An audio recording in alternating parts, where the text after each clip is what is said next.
शेतकरी बांधवांसाठी आनंदाची बातमी आहे. तर आता या 16 जिल्ह्यातच वाटप इथं सुरू झालेलं आहे. SMS सुद्धा सुटलेले आहेत. तर आता 13,500 रुपये पीक विमा 24-25-26चा वाटपास सुरुवात.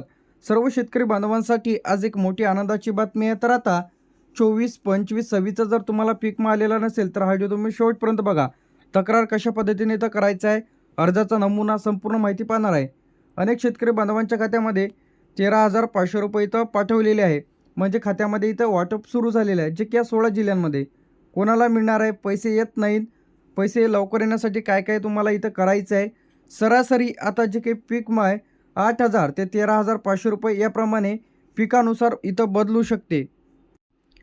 शेतकऱ्यांना SMS देखील इथं सुटलेल्या आहे. DBT government payment credited your account 13,500 रुपये अशा प्रकारचा मेसेज इथं येत आहे. तुम्हाला मेसेज आला नसेल तर हा व्हिडिओ तुम्ही शेवटपर्यंत बघा. तर आता यामध्ये अकोला, अमरावती, बुलढाणा, वाशिम, यवतमाळ, तर आता जे काही पात्र जिल्ह्यात ज्या जिल्ह्यात सर्वप्रथम पंचनामे झालेले आहे, बाधित क्षेत्र जास्त आहेत, तर अशा जिल्ह्यामध्ये सर्वप्रथम त्यांना प्राधान्य देऊन वाटपास सुरुवात झालेली आहे. तर आता पैसे का येत नाहीत, तर तुमचं हा महत्त्वाचा पॉईंट आहे. म्हणजे तुम्ही तुमची ई-पीक पाहणी करत नाही. ई-पीक पाहणी तुमची पूर्ण नाही.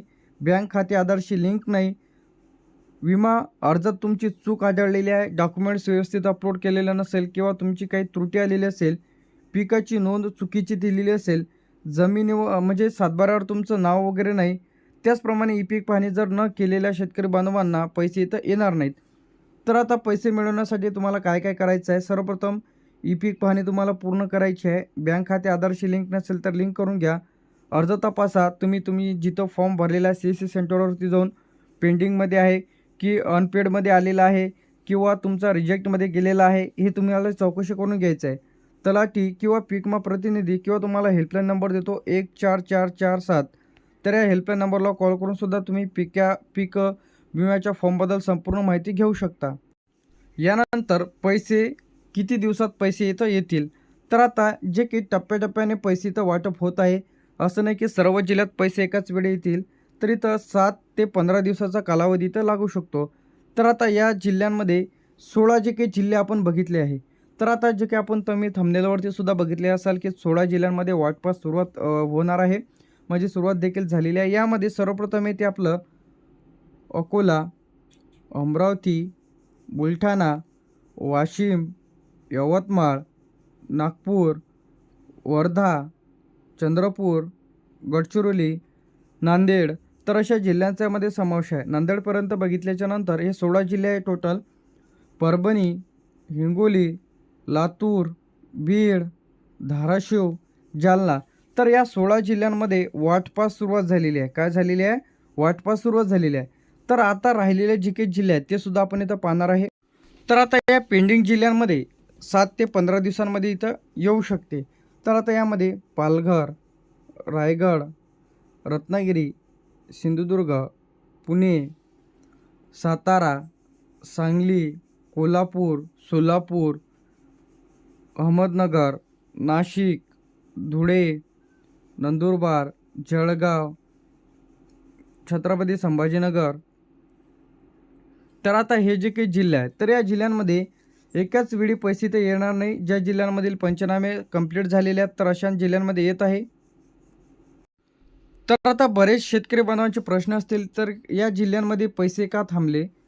नुकसान भरपाई पंचनामे अपूर्ण आहेत. काही ठिकाणी पीक विम्याचे पंचनामे अधिक झालेले नाही आहे. हवामान अहवालाची जी काही पडताळणी सुरू आहे.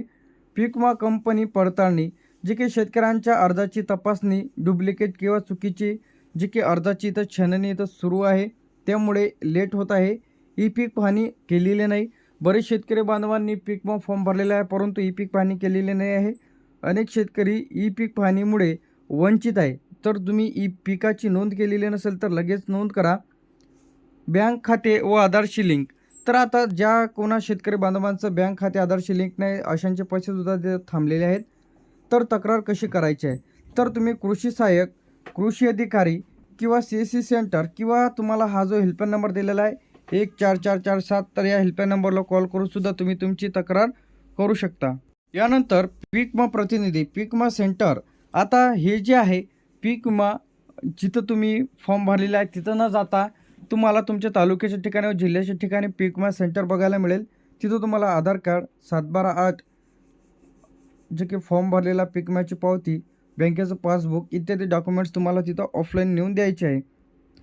तर आता रक्कम वेगवेगळी काय येते, तर हा सुद्धा महत्त्वाचा पॉईंट आहे. बरेच शेतकऱ्यांचे येते की आम्हाला 2,000 आलेली आहे. काही शेतकऱ्यांचे कमेंट्स येते की आम्हाला 1,500 रुपये आलेले आहे. तर काही शेतकऱ्यांना जास्ती प्रमाणामध्ये भरपाई मिळते. तर हे तुमच्या सोयाबीन, कापूस, तूर या पिकाच्या प्रकारावर, नुकसान भरपाई टक्केवारीवर, पीक विमा संरक्षण रक्कम, त्याचप्रमाणे जे काही तुमच्या जिल्ह्याच्या अहवालानुसार कमी नुकसान जर झालेलं असेल तर अशा शेतकरी बांधवांना 4 ते 6,000 मिळते. मध्यम नुकसान झालेलं असेल तर 8 ते 12,000, जास्त जर असेल तर 13,500.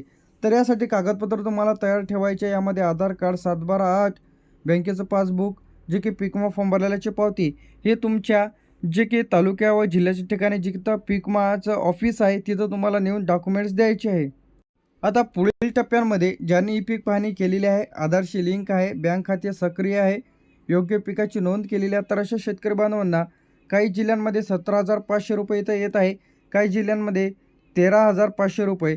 तर लगेच तुम्ही तुमचं खातं तपासावं. तुमच्या जिल्ह्यांमध्ये पीक विमा आलेला नसेल तर अशांनी जे काही तक्रार करायची आहे 14447, तर या हेल्पलाईन नंबरला कॉल करून तुम्ही तुमचे तक्रार करा, ज्यांना कोणाला पीक विमा आलेला नसेल.